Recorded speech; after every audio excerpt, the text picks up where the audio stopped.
Hold on one second. Yep. Hold on one second. Mr. Muhammad always putting me on hold, man. That's why you got to call him at night. Call him at night when he's settled in because he's always trying to move and trying to shake, man. He needs to go home and watch Sports Center. Go watch the Thriller in Manila for the 200th time. You know, that's what he needs to do. The Rumble in the Jungle. What's up, Mr. Muhammad? The Rumble in the Jungle. You- I would just tell you, you need to go sit down somewhere and watch that fight for the 200th time. No, I don't need to watch it. I was there. I know. So let me say something. Let's start off with last week Yes. in Atlantic City. A dead man with a title fought another wannabe. Eddie got to start putting on better. Eddie got to get this kid better appointments, better opponents. See, one thing about it, Fred, in this game, the game is not like it was before. Now, I give it to Boots. He fought twice last year. He only fought one time this year. Now, I don't know if Eddie going to bring him back in the summer or the fall. But this kid, in order to become a superstar, he has to sacrifice and fight. Fight is mandatory once a year and fight two wannabes during the year. So if you busy, you can't call nobody out if you not fight nobody. You got to make the public, make people want to buy the pay-per-view. You can't just fight a guy with a title that's only recognized in his country. The fight last week, only somebody made some money was Atlantic City, the casino. Mm. I'm not saying Eddie lost money, but he had nobody on the card. You have to, when you got a guy from Philadelphia, you put many white boys on the card in Atlantic City, especially the two Italian kids you took off the card. That was your money right there, because them guineas gonna come out. We don't have another Arturo Gotti to bring them out from all over the tri-states, but you got to make them something that they maybe not be out. That was a sad show last week, Brad. Were you there? No, I didn't go. Mm. I saw. Yeah. West 25th Street. Yeah, 135, yeah. Yes. And I'm going to 139 West 33rd Street. 139 West 30. She's first. Okay, so you gonna go downtown and come back up? So that's what I'm saying.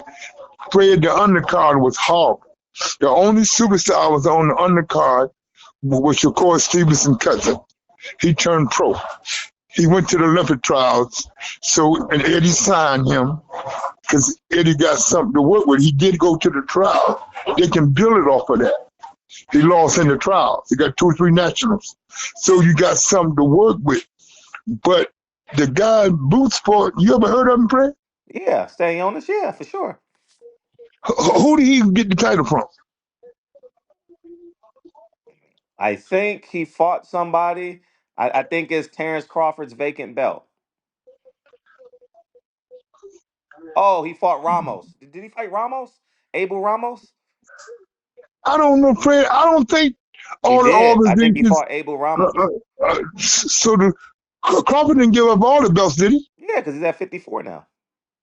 Okay, so he gave up all the belts. Mhm. Oh, that's what happened. Don, whatever the guy's name that you just mentioned, he won the WBA part. Hmm. Oh, that's how he. So Boots got the gift title, and he got a title that he won in the ring. Yes, he got a So gift. he's 1-1. Yes. He got the gift from Darryl People, and I want your fans to understand that he's no Ken Norton. Ken Norton got the title because he deserved it. He deserved the title. Even though Mauricio, even though the old man gave him the title, which he had a right to. So, but Norton was a ticket seller. Boots ain't no, Boots can't sell flies other than Atlantic City and Philadelphia. If he fought in LA, only somebody might fly there is all the street hustlers from his neighborhood because they're getting that street bag. But it says a working person with a 9 to 5 or somebody working at the post office, they ain't flying to Vegas. They ain't flying to LA or Vegas because they can't afford it. Mm. So, I mean, he had Atlantic City. He had everybody from Atlantic City. But, I mean, from the reservation, my girl told me she had about 20 people that came in for his fight between D.C., Delaware, and Maryland. That showed you in the Delaware Valley, you in the tri-state, and you only got 20 people registered at the hotels in Atlantic City. You're not that popular. Fred, what do you think Eddie can do to make this kid a popular or get him a shot at a world-class fighter? What do you think Eddie has to do? I mean, at a world class fighter, you gotta pay him. So a Keith Thurman and Earl Spence, the name recognition, See, Terrence there's a Crawford. problem. Terrence, see, Boots ain't gonna give up them 2 titles to go up to fight Earl or Terrence. He's not gonna do that. Mm. See, the problem is, and I love his father, especially I love Mama Cheryl. That's my girl. She's a sweetheart mother. She's good to all her children. But I've always said this. I said it on your program. I'll say it to the world. I've always said that his brother is a better fighter. That if Boozy would have took his time with Farad, he would have been a better fighter than his brother, who got a gift. He got a gift from the IBF, and he won the WBA title from really a dead man that was in the place at the right time. So I don't think by him fighting Devin or fighting Telefima Lopez, it would be a major fight, because he's not considered as the modern day Big Four. Could you make him a Big Four, friend, of this day's welterweights and junior middleweights and middleweights? Could you put him in the picks of the Big Four? Would you put Boots there in another 18 months? Would you put him there? Well, Big Four at the welterweight, I would say he's the only one at the welterweight. He's like right now he's in a position Roy Jones was in. He had to go play basketball before a fight to make it intriguing. He had to beat someone with a broken hand. I don't. He's in a precarious position. However, I agree with you that prior to Eddie Hearn, his father did an atrocious job managing him because they linked on little Steven Espinoza, Lion Steven Espinoza. Oh, the world's worst. Now, he ain't no liar. He's a Bob Bitchwood liar. Oh, he's hard. Yeah. Wait, I'll tell you later on how I would get ready to grab him at Tank's press conference, but James Toney grabbed me. Said, "Come on, OG." And Sam Watson said, "Come on, man. He's here with me." I said, "So, what's that boy from HBO?" He grabbed me by the arm. He said, "Big Leon, come on, man. You love me and my children." I said, "Jim Lambert, you know I love you and your children, man." He said, "Come on, sit down with me." Because he was talking slick. "Sam, why this guy's always around and he ain't got nobody on the car?" He said, "Man, he's a legend, man. He's a Hall of Famer. And plus, he's Julian Williams' old head, man, from Philadelphia." See, he thought I was somebody just hanging around. He's no good, Steve Espinoza. And now, like you said, Boozy don't have him for protection. So I don't know why Eddie signed him. And I told Boozy, I said, "Boozy, go with Top Rank. You at least you have ESPN at that time, and you have the plus ESPN. Bob's going to fight you 2 or 3 times a year because he got the networks, and Bob has more connection '93 than Steve Espinoza it would ever have in his lifetime. I said, plus Bob gonna make people in New York love him because Bob gonna put him in the guard. Bob gonna put him in Atlantic City. Bob gonna lock up the tri-state area for this kid. Eddie cannot do that. Now, what Eddie should have did, I'm gonna see if you agree. Eddie, now, I don't know, now he can get a buy. Eddie should bring him back. Now, would you agree, Fred, if I say Eddie should bring him back with the number 13 guy, cross the border 15 guy, and put him on that June 16 card with all them girls? Would you agree with that, Fred? Yeah, I mean, if he can physically do it, he should do it. That's what I said to Kevin Rooney Jr. I said, Junior, you know me a long time since you was a kid and since you was a fighter. I help you with a pure opponent. Because, yeah, you said you helped me because of my father. I said, because you're a good guy. You get a little crazy sometimes since you've been with Eddie, but, you know, you're all right with me. Mm-hmm. So I said to him, even though Katie Taylor is going to sell all the Irish in New York and New Jersey and Pennsylvania, they're going to come out because she's a superstar Irish. She's just as good as Barry McGuigan was. But the only difference is that Samantha Serrano is going to bring out all the Puerto Ricans and all the Mexicans in New York. She's going to bring them out. But the problem is you need a co-main event. What other than your two world champions? Well, you got Alicia Baumgartner on that card. You know, Fred, I heard she was on that card, but I didn't see her. I didn't see her at the press conference.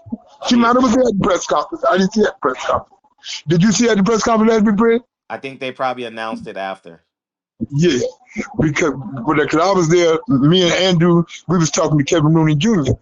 And you know, Kevin do what I asked him to do, but I don't like to have to call his father.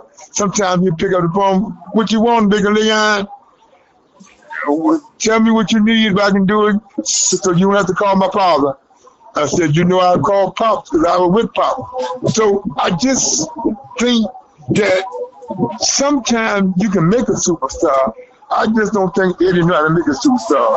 What do you think, Fred? Well, he's never known how to make a superstar here in America. You know, he hasn't done it. You know, he had $1 billion budget and he failed miserably. You know, But he keep doing shows. yeah, because he got man. When you playing with other people's money, it's fun. But the difference between him and Al, he born in the money.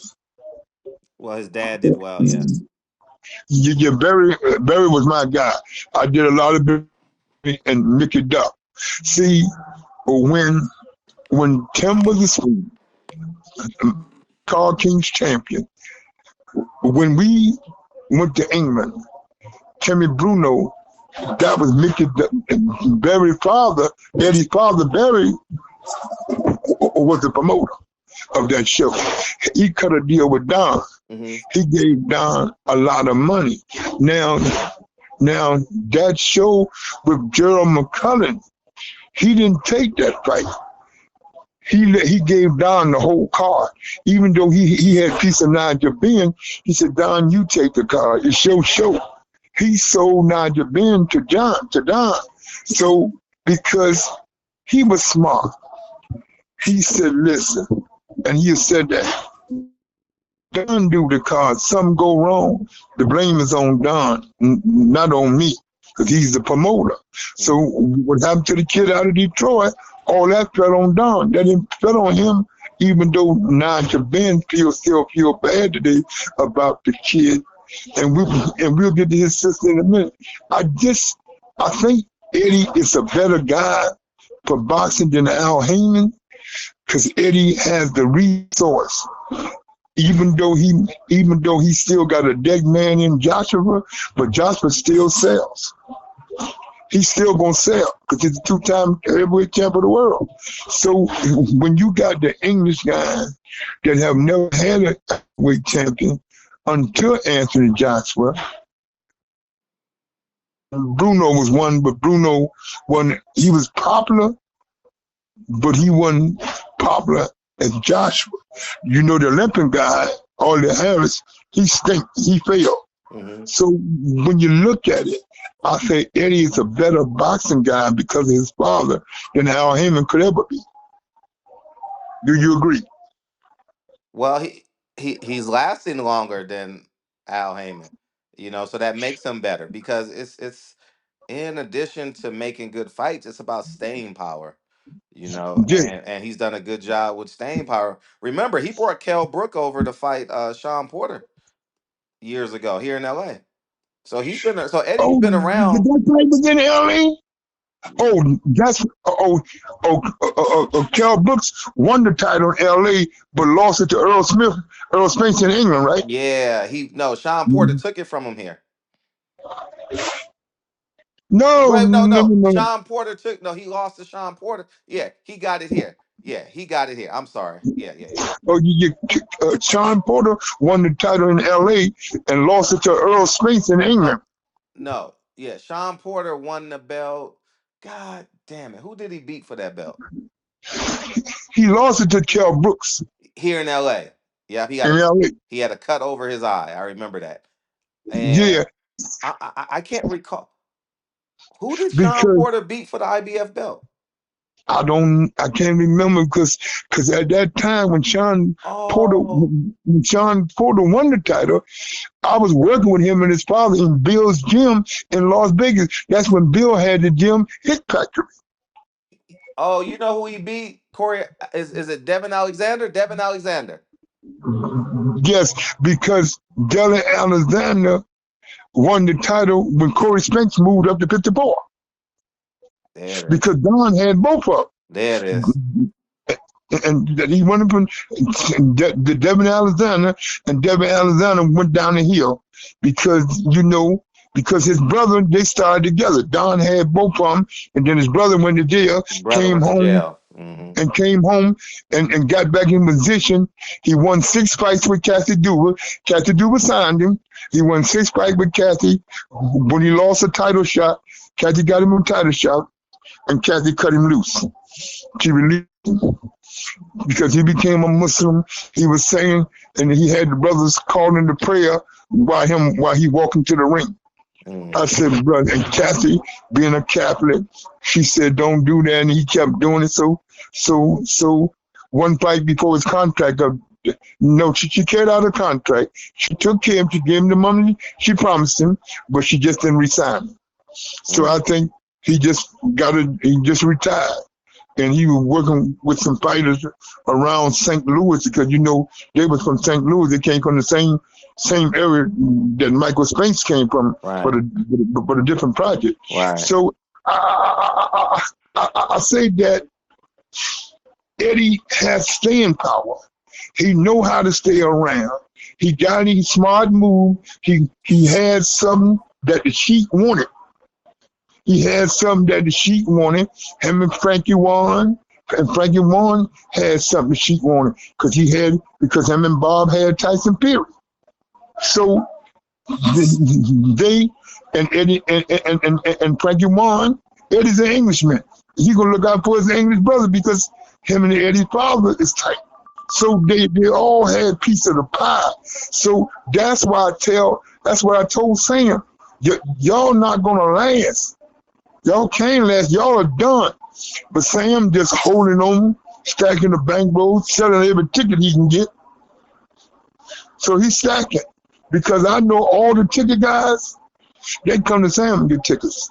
Hmm. All the hustlers, they get them from him. I don't know where he get them from, but you see what I'm saying? So you're right. So what a You lot of know where he get them from. Cut the shit. I don't know where he get them from. yeah, I ain't no rap. So I'm a soldier. It ain't no So right. Everybody know they it's Live Nation. That's Al Heyman's boss. who's our boss? Live Nation. Live Nation. Is it Live Nation? Yeah, one of them, Live Nation, or Oh, it ain't Rock Nation. It ain't Jay-Z, is it? no, it's Live Nation, I believe, and What do they Ticketmaster do? is their primary source, huh? Oh, that's their primary source. Is a distribution guy. I believe it is. I believe that's how it works. Yeah. Yeah. So because when he come, you know, I shake him down. I said, I don't care who you with. You in New York. This ain't California. He started laughing. Man, you my man. I said, man, stop playing that California. You're a nigga that born and raised in. You're a Negro that born and raised in Memphis. He come out of Memphis because his nephew was here. Sam Cole and the motherfucker. His nephew, what is nephew name? Fred did it play for the Cleveland Browns about 7 years. The big fat kid. Sam didn't give him no ticket, get him a credential, and he had his financial advisor. I said, you his financial advisor, and the other guy's lawyer. I said, y'all control the money. Y'all should have bought some tickets and charge it to him, to the nephew. Oh man, we don't mess with nobody. I said, aren't he paying you to finance his money? I told the lawyer, you's a lawyer and you sitting outside the fight. I said, I got some tickets, you want to buy them? He said, how much you want? I said, I want $7.50 a piece. Because, you know, I don't go to fights, Fred. I get them for my family, my nephews and them, and they say, yeah, I'll put this in your pocket, man. So you know, I had tickets last week to go down Atlantic City. You know, I don't go to shows unless I'm getting a check. Now I go to Top Rank because Top Rank takes care of me. Let me try to eat. The Top Rank takes care of me. So that's the whole thing I'm saying, Fred, is that the game is so messed up. Now, Fred, I don't know why in a few weeks they putting this fight outside in Times Square. It said hold on. Let me start a new one.